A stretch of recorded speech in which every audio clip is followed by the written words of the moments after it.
आजमाती है जिंदगी उसी को जो मुश्किल रास्तों पर चलना जानता है। जिंदगी में जीत उसी की होती है जो हार कर भी मुस्कुराना जानता है। पिछले क्लास में हम लोग झारखंड के जनजातियों के परिचय के बारे में पढ़े थे। आज हम लोग यहाँ झारखंड के 33 जनजातियों के बारे में शुरुआत करेंगे पढ़ना। आज हम लोग शुरुआत करते हैं पहला संथाल जनजाति। तो संथाल जनजाति शुरुआत करेंगे प्रश्न संख्या 1 से। झारखंड राज्य में सर्वाधिक जनसंख्या वाली जनजाति कौन है? तो संथाल जनजाति है। झारखंड की जनजाति के कुल जनसंख्या का संथाल जनजाति का प्रतिशत कितना है? तो 35%। और कहीं कहीं क्या लिखा होता है? 34% लिखा हुआ रहता है। और आपको बताएं झारखंड में संथाल जनजाति सबसे सर्वाधिक पाए जाते हैं। और भारत में बोले तो इनका 3rd स्थान आता है। कितना स्थान आता है? तो 3rd स्थान पर पाए जाते हैं। फर्स्ट में जो भारत में जनजाति जो है वो कौन सा है? तो भील प्रथम जनजाति है। सेकेंड क्या है? गोंड। और थर्ड जो है क्या है? संथाल जनजाति है। और झारखंड में संथाल जनजाति प्रथम स्थान पर जनजाति पाई जाती है। प्रश्न संख्या 3। झारखंड आने से पूर्व संथाल जनजाति का निवास पश्चिम बंगाल में था। पश्चिम बंगाल में इन्हें किस नाम से जाना जाता है? तो सावतार से नाम से जाना जाता है। प्रश्न संख्या 4। संथाल जनजाति का सर्वाधिक संकेंद्र कहाँ है? तो संथाल परगना क्षेत्र में सर्वाधिक पाए जाते हैं संथाल जनजाति। प्रश्न संख्या 5। राजमहल पहाड़ी क्षेत्र में संथाल के निवास स्थान को किस नाम से जाना जाता है? तो दामिनी कोह के नाम से जाना जाता है। संथाल जनजाति का संबंध किससे है? तो प्रोटो ऑस्ट्रेलियोइड समूह से है। संथाल जनजाति का संबंध किससे है? तो प्रोटो ऑस्ट्रेलियोइड समूह से है। प्रश्न संख्या 7। भाषीय दृष्टि से संथाल जनजाति का संबंध इनमें से किससे है? तो ऑस्ट्रिक एस्थेटिक समूह से है। किससे? ऑस्ट्रो एस्थेटिक समूह से संबंध है। प्रश्न संख्या 8। इनमें से किस संथाल का संस्थापक का पितामह कहा जाता है? तो लुगु बुरु को संथालों का संस्थापक पिता माना जाता है। किनको? लुगु बुरु को, याद रखिएगा। प्रश्न संख्या 9। संथाली भाषा को किस वर्ष भारतीय संविधान की 8वीं अनुसूची में शामिल किया गया है? तो 2004 में संथाली भाषा को 8वीं अनुसूची में शामिल किया गया है। प्रश्न संख्या 10। संथाली भाषा को किस संविधान संशोधन द्वारा भारतीय संविधान की 8वीं अनुसूची में शामिल किया गया था? तो 92वां संविधान संशोधन द्वारा 2004 में संथाली भाषा को 8वीं अनुसूची में जोड़ा गया था। ओल चिकी क्या है? तो ओल चिकी संथाली भाषा का एक लिपि है। संथाली भाषा का एक लिपि है जो किसके आविष्कार किसने किया था? तो रघुनाथ मुर्मू ने ओल चिकी भाषा का आविष्कार किया था। प्रश्न संख्या 13। संथाली जनजाति के 4 हड़ों या वर्णों के संबंध में निम्न में से कौन एक सही सम्मिलित नहीं है? तो कौन नहीं है? तो सोरेन हड़ जो कि सेवादार है। तो प्रश्न संख्या 14। संथाल जनजाति में कितने गोत्र पाए जाते हैं? तो 12 गोत्र पाए जाते हैं। जैसे मरांडी, हांसदा, मुर्मू, चोंडे, हेम्ब्रम, सोरेन, टुडू, बास्के, पोहड़िया, बेदिया, बेसरा या किस्कू, ये 12 गोत्र पाए जाते हैं। कितने गोत्र पाए जाते हैं? तो 12 गोत्र पूछ जाते हैं, जो कि एग्जाम में डायरेक्ट क्वेश्चन पूछ जाते हैं कि संथाल जनजाति में कितने गोत्र पाए जाते हैं? तो 12 गोत्र पाए जाते हैं। और अगर उपगोत्र पूछे तो 144 उपगोत्र होते हैं। प्रश्न संख्या 15। संथाल जनजाति के संबंध में इनमें से कौन सा कथन सही है? तो संथाली एक अंतरजातीय विवाह समूह है। संथाल जनजाति में बाल विवाह की प्रथा का प्रचलन नहीं है। ऑप्शन सी दोनों कथन सही है। प्रश्न संख्या 16। संथाल जनजाति से संबंधित किरिंग बापला क्या है? तो किरिंग बापला मध्यस्थ के माध्यम से विवाह तय होती है। किससे होता है? एक विवाह है। एक विवाह है क्या है? एक प्रकार का क्या है? विवाह है एक प्रकार का। क्या? किरिंग बापला। प्रश्न संख्या 17। संथाल जनजातियों में इनमें से कौन सा विवाह गरीब परिवार से प्रचलित है, जिससे कन्या को वर के घर जाकर सिंदूर दान करके विवाह किया जाता है? तो टुनगी दिपिल बापला। टुनकी दिपिल बापला। प्रश्न संख्या 18। संथाल जनजाति में प्रचलित इनमें से किस विवाह के बाद दामाद को घर जवाई बनाकर रहना पड़ता है? तो सर्दी घरदी जावा बापला। घरदी सावजा बापला जो विवाह संथाल जनजाति में विवाह है जो कि दामाद को घर जवाई बनाकर रहना पड़ता है। प्रश्न संख्या 19। संथाल जनजाति प्रचलित इसमें से किस विवाह के अंतर्गत पंचायत की सहमति से प्रेम विवाह होता है?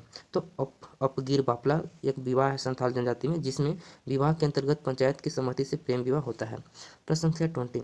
संथाल जनजाति में प्रचलित इनमें से किस विवाह के अंतर्गत पसंद के लड़के से विवाह की अनुमति नहीं मिले पर लड़के द्वारा किसी अवसर पर लड़की को सिंदूर लगाकर विवाह किया जाता है? तो इतुत बापला एक विवाह है जो लड़कों को अनुमति नहीं मिलने पर लड़के द्वारा किसी अवसर पर लड़की को सिंदूर लगाकर विवाह किया जाता है। प्रश्न संख्या 21। संथाल जनजाति में प्रचलित इनमें से किस विवाह के अंतर्गत लड़की हठपूर्वक लड़के से के घर में रहती है तथा बाद में पंचायत के माध्यम से दोनों का विवाह होता है? तो निर्बोलक बापला एक विवाह है जो लड़की हठपूर्वक लड़के के घर में रहती है तथा बाद में पंचायत के माध्यम से दोनों का विवाह होता है। प्रश्न संख्या 22। संथाल जनजाति में प्रचलित इनमें से किस विवाह के अंतर्गत लड़का और लड़की जंगल में भागकर प्रेम विवाह करते हैं? तो बहादुर बापला। क्या है? तो बहादुर बापला। अगर आप भी चाहें तो बहादुर बापला विवाह के अंतर्गत लड़का और लड़की जंगल में भागकर आप दोनों प्रेम विवाह कर सकते हैं। प्रश्न संख्या 23। संथाल जनजाति में प्रचलित इनमें से किस विवाह के अंतर्गत गांव की संस्कृति से प्रेम विवाह किया जाता है? तो राजा राजी बापला के द्वारा किया जाता है। प्रश्न संख्या 24। संथाली जनजाति में प्रचलित इनमें से किस विवाह के अंतर्गत किसी विधवा महिला का विवाह विधुर पूर्व से होता है? तो सांगा बापला के द्वारा किया जाता है। प्रश्न संख्या 25, संथाल जनजाति में प्रचलित किस विवाह के अंतर्गत विवाह पूर्व लड़की के गर्भ धारण कर लेने के बाद इच्छुक व्यक्ति से लड़की का विवाह होता है? तो किरिंग ज्वाय बापला, किरिंग ज्वाय बापला। प्रश्न संख्या 26, संथाल जनजाति में सर्वाधिक प्रचलित विवाह इनमें से कौन सा है? तो किरिंग बापला। तो संथाल जनजाति में सबसे प्रचलित जो विवाह है कौन सा है? तो किरिंग बापला, जो मध्यस्थता के माध्यम से विवाह तय होता है। ये ध्यान देगा, इंपॉर्टेंट है। किरिंग बापला एग्जाम में डायरेक्ट क्वेश्चन पूछा जाता है। प्रश्न संख्या 27, संथाल जनजाति में प्रचलित इनमें से किस विवाह के अंतर्गत मध्यस्थता के माध्यम से विवाह तय किया जाता है? तो किरिंग बापला। कौन सा? तो किरिंग बापला के द्वारा। प्रश्न संख्या 26, संथाल जनजाति विवाह के समय वर द्वारा वधु को पक्ष को दिए जाने वाला अधूमूल्य क्या कहलाता है? तो पौन कहलाता है। क्या कहलाता है? तो पौन कहलाता है। प्रश्न संख्या 29, निश्चित यौन संबंधी का दोषी पाए जाने पर संथाल समाज में कौन सी सजा का प्रावधान है? तो बिटलाहा सजा का प्रावधान है। कौन सा सजा? तो बिटलाहा सजा। प्रश्न संख्या 30, संथाल जनजाति में दी जाने वाली सजा बिटलाहा के अंतर्गत दोषी को सामाजिक बहिष्कार किया जाता है। क्या किया जाता है? तो सामाजिक बहिष्कार किया जाता है। और घर से क्या होता है? समाज से सर्वाधिक कठोर सजा है, जो कि बिटलाहा क्या है? संथाल समाज में सर्वाधिक कठोर सजा है। यह सजा तब दी जाती है जब कोई व्यक्ति निश्चित यौन संबंधी का दोषी पाया जाता है। यह एक प्रकार का सामाजिक बहिष्कार है और इनको कुछ दिनों के लिए घर से गांव से बाहर निकाल दिया जाता है। प्रश्न संख्या 31, संथाल जनजाति में युवा गृह को किस नाम से जाना जाता है? तो घोटुल के नाम से जाना जाता है। क्या इसके नाम से जाना जाता है? घोटुल के नाम से जाना जाता है युवा गृह को संथाल जनजाति में। प्रश्न संख्या 32, संथाल जनजाति में विवाह को किस नाम से जाना जाता है? तो बापला के नाम से जाना जाता है। किस नाम से? तो बापला के नाम से जाना जाता है। प्रश्न संख्या 33, संथाल जनजाति में गांव को किस नाम से जाना जाता है?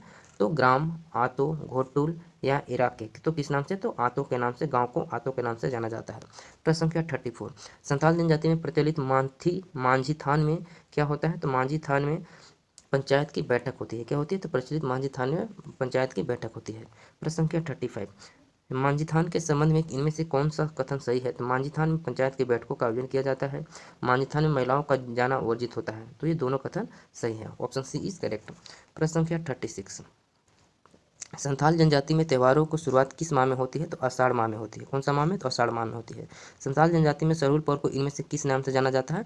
तो बाह पर्व के नाम से जाना जाता है संथाल जनजाति में सरहुल को। प्रश्न संख्या 38, संथाल जनजाति में इनमें से कौन सा त्यौहार आषाढ़ माह में बीज बोते समय मनाया जाता है? तो कौन सा मनाया जाता है? तो एरो को जो पर्व होता है आषाढ़ माह में बीज बोते समय संथाल जनजातियों द्वारा पर्व मनाया जाता है। प्रश्न संख्या 39, संथाल जनजाति इनमें से कौन सा त्यौहार सावन माह में धान की हरियाली आने पर अच्छी फसल हेतु मनाया जाता है? हरियाण, वंदना, सोहराय या बा परबा। तो हरियाण पर्व मनाया जाता है सावन माह में संथाल जनजातियों के द्वारा, जब धान की हरियाली आने पर अच्छी फसल हेतु मनाया जाता है। प्रश्न संख्या 14, संथाल जनजाति में इनमें से कौन सा त्यौहार कार्तिक अमावस्या के पशु के सम्मान में मनाया जाता है? तो सोहराय पर्व मनाया जाता है कार्तिक अमावस्या में पशु के सम्मान में मनाया जाता है। प्रश्न संख्या 41, संथाल जनजाति में इनमें से कौन सा त्यौहार पौष माह में घर परिवार की कुशलता हेतु मनाया जाता है? सोहराय, सकरात, हरियाण या भागसीना। तो कौन सा? सकरात मनाया जाता है। जब पौष माह में सकरात जब कब मनाते हैं? पौष माह में घर परिवार में किसी कुशलता हेतु मनाया जाता है। प्रश्न संख्या 42, संथाल जनजाति में इनमें से कौन सा त्यौहार माघ में गांव के ओहरेदार को आगामी वर्षा हेतु ओहदी स्वीकृति देने हेतु मनाया जाता है? तो भागसीन, सोहराय, एरोके या बाहा पर्व मनाया जाता है। तो कौन सा पर्व मनाया जाता है? तो भागसीन पर्व मनाया जाता है। जब कब मनाया जाता है? तो माघ माह में मनाया जाता है। प्रश्न संख्या 43, संथाल जनजाति में इनमें से कौन सा त्यौहार फागुन के माह में शुद्ध जल से होली खेलकर मनाया जाता है?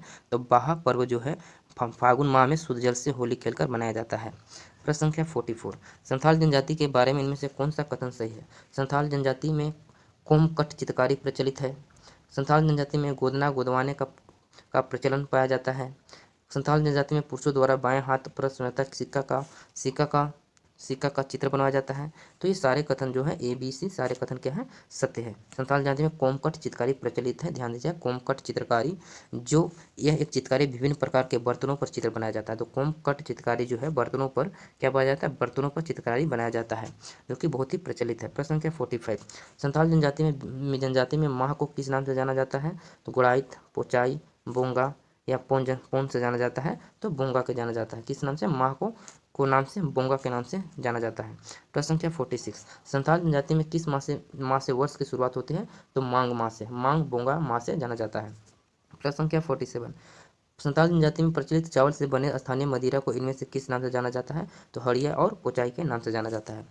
प्रश्न संख्या 48, संथाल जनजाति में सर्व प्रमुख देवता कौन है? तो सिंगबोंगा संथाल जनजाति का सर्व प्रमुख देवता है, जो कि एग्जाम में डायरेक्ट क्वेश्चन पूछी जाती है। संथाल जनजाति के बाद दूसरे प्रमुख देवता कौन है? सिंगबोंगा मारांग बुरु। क्या है? तो मारांग बुरु, जो कि संथालों का संस्थापक पिता माना जाता है। प्रश्न संख्या 50, संथाल जनजाति के प्रधान ग्राम देवता को किस नाम से जाना जाता है? तो जाहिर एरा के नाम से जाना जाता है। प्रश्न संख्या 51, संथाल जनजाति के ग्राम देवता के जोहरा एरा का निवास स्थान इनमें से किससे नाम से जाना जाता है? तो जाहिर थान के नाम से जाना जाता है। संथालों के ग्राम देवता ग्राम देवता जाहिर थान इनमें से किस पेड़ के झरमुट के बीच स्थित होता है? तो केवल सखुआ और केवल महुआ। तो क्या होता है? तो केवल सखुआ और महुआ के नीचे के बीच में स्थित होता है। प्रश्न संख्या 53, संथाल जनजाति के गृह देवता को कौन है? तो ओड़ाक बोंगा है गृह देवता संथाल जनजातियों का। संथाल जनजाति में मृत्यु के 50 शव को क्या किया जाता है? तो जलाया भी जाता है और दफनाया भी जाता है, दोनों प्रचलित है, दोनों प्रथा। प्रश्न संख्या 55, संथाल गांवों के धार्मिक प्रधान को क्या कहा जाता है? तो नायके कहा जाता है। तो क्या कहा जाता है? तो नायके कहा जाता है। संथाल जनजाति के संबंध में निम्न में से कौन सा कथन सत्य है? तो संथाल स्त्रियां जादू टोना हेतु विशेषज्ञ मानी जाती है। संथाल जनजाति की महिलाओं निश्चित रूप से शरीर पर गोदना कराती है। संथाल जनजाति में अनिवार्य महिलाओं को पर्दा रहना होता है। सभी कथन सब है सत्य है। तो कथन ए, बी और सी तीनों कथन क्या है? सभी सही है। अगर आपको ये वीडियो आपके एग्जाम के लिए महत्वपूर्ण है तो आप हमारे वीडियो को लाइक और सब्सक्राइब जरूर करें, क्योंकि यह वीडियो झारखंड पुलिस, JSSCGL और झारखंड से संबंधित सभी परीक्षाओं के लिए, कॉम्पिटिटिव एग्जामों के लिए बहुत ही महत्वपूर्ण है। धन्यवाद।